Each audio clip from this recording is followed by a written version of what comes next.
you ever felt stuck? Going around in circles, repeating the same mistakes, trying to change, but something always pulls you back. You might not know why, but you feel it, like a huge mountain standing between you and the life you dream of. People tell you, change yourself. You say, I'm trying. But every time you get close to change, you find yourself slipping back. You sabotage yourself, postpone, run away, or come up with a million reasons to wait a little longer. Brianna Wiest, the author and therapist, says plainly, the mountain you face isn't something outside of you. The mountain is you. This book, The Mountain Is You, isn't just a self-help book. It's a psychological map of the relationship between you and yourself. It unpacks things like fear, avoidance, worthiness, repetition, breakdown, and healing. In this video, we won't talk about changing your life. We'll talk about understanding your life and why, until now, you still don't know how to start. Why do we sabotage ourselves? Self-sabotage isn't a mistake, it's a cry for help. Many of us think we ruin everything because we're weak or failures. But the truth is much deeper. Self-sabotage is not equal to reckless behavior. It's an inner scream telling you, I'm not ready to live this life. There's still fear, still pain, still a story unfinished. Imagine standing before a big door that opens to the future you want. The opportunity is there. The path is clear. But your hand can't open the door. Why? Because inside you is a firm belief. I'm not enough. I don't deserve this. I always fail. Why try again? If I succeed, I'll lose things I love. Brianna Wiest says self-sabotage isn't behavior. It's an unconscious defense system shaped to protect you from old pain. You are not sabotaging yourself because you are broken. You are sabotaging yourself because you learned to survive through avoidance. Sometimes, we actually run from success more than failure, because success changes the identity we've known, and as humans, we fear change, even if it's for the better. To start freeing yourself from self-sabotage, you must do 3 things. 1. Notice. Where do you most often repeat the same result? 2. Understand. What feelings or wounds show up each time? 3. Replace. Transform your reaction into a new conscious one, even if small. Once you see your actions against yourself are not weakness, but fear, your journey begins. The mountain isn't in the way. The mountain is the way. We often think a perfect life starts after we overcome our problems, after we heal, after we stop fearing, after we succeed. But Brianna Wiest simply tells you this is an illusion. Because problems aren't a barrier, problems are the call. The mountain isn't something you overcome. The mountain is you. You become the mountain. What does that mean? It means the mountain standing in your way, whether it's fear of abandonment, inferiority complex, a habit destroying your health, or even self-hatred, is not your enemy. It's a voice inside asking to be understood, asking for healing. If you keep seeing the problem as an enemy, you will never change. But when you start looking at your wound and ask, what are you trying to tell me? That's when you start to move. The mountain isn't an obstacle. The mountain is your mirror. You're not required to climb the peak. You are required to go inside the mountain, break it down, understand it, and reshape it. Change doesn't start when you're excited. Change starts when you believe you deserve it. Let's dive deeper. We all carry inside us a memory of pain. This memory isn't just an event that happened, it's a false internal reality we believed and kept repeating. For example, someone who faced emotional rejection as a child may form the belief, I'm not lovable. Someone often compared to siblings may believe, I'm not enough. Someone who bore big responsibilities early may live with the feeling, I have to do everything alone.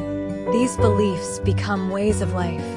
You find yourself running away from love so you won't be hurt, rejecting success so nothing is expected of you, sacrificing everything so no one abandons you. The author says, you cannot heal if you keep pretending you're not hurt. The mountain here equals old stories that never got the understanding they needed, so they keep repeating. The solution: stop and face that story for the first time with new eyes. Ask yourself, does what happened to me long ago control my life now? Is there a small part of me that just needs to be healed? If I were my own child, would I let them live with that feeling? This is the beginning of breaking down and the beginning of healing. Cycles of repetition and chronic pain feelings. There's a type of pain living inside us like it's part of us. Not the sudden pain, but the pain that walks beside you every day and you don't realize it's still there. It shows up in repeating the same scenarios. Every relationship ends the same way. Every opportunity slips away at the last moment. Every time you start a diet, you ruin it again. Every time you love someone, you lose them. People say, change your choices. But the truth, those aren't choices. They're internal programming repeating itself because there's no awareness to stop it. You will continue to experience the same cycle until you learn the lesson meant for you. The author tells you, when you find yourself in the same problem, with the same feelings, with different people, know the message hasn't reached you yet. Then you must stop and ask, why do I repeat this? What feeling am I avoiding? If I don't try to run away, what could happen? When you begin to face that question, you start to break the cycle.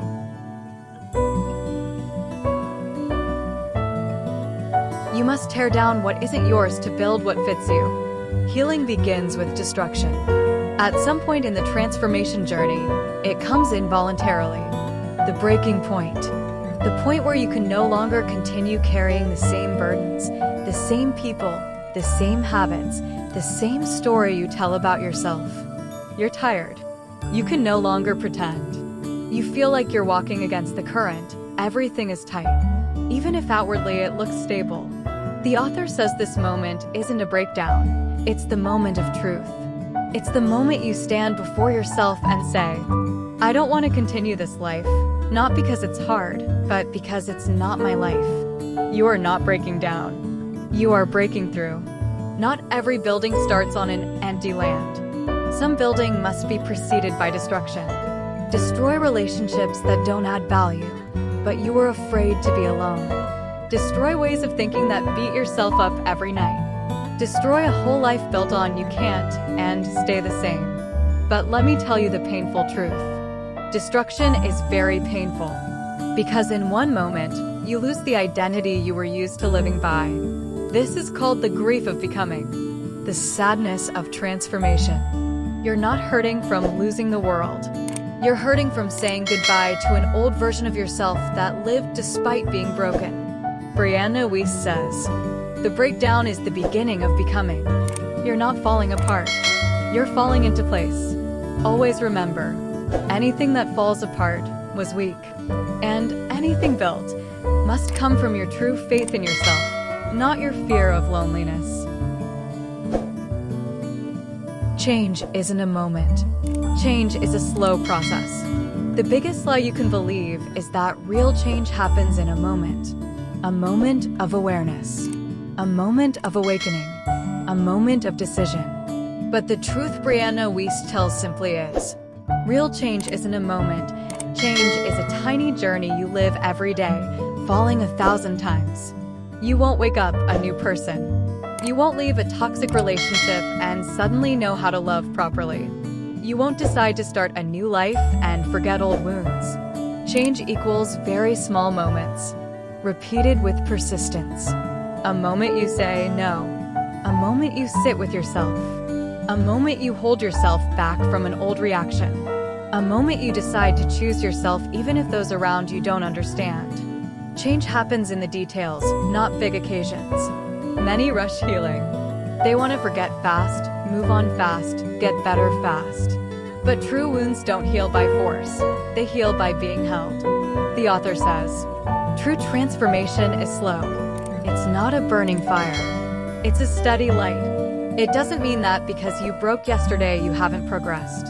And it doesn't mean that because you're still afraid you haven't changed. You are changing, whether you see it in the mirror or not. How to face the mountain step by step. Now, after you understand that you are the mountain, and that you need to tear down to build, and that change happens slowly, comes the most important question. Where do I start? How do I face the mountain?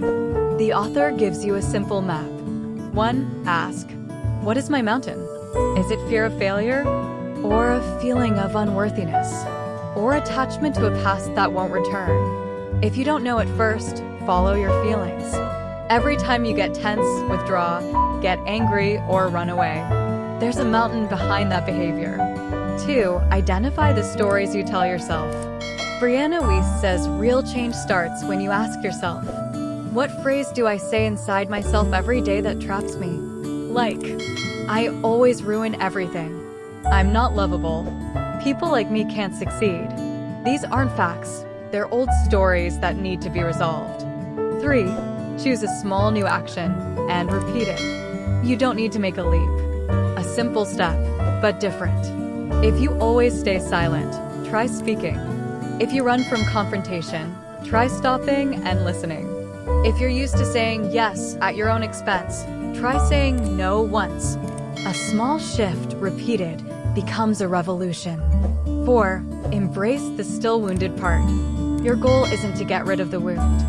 Your goal is to understand it and love the part of you that's still learning to live after it. True climbing isn't upward, it's inward.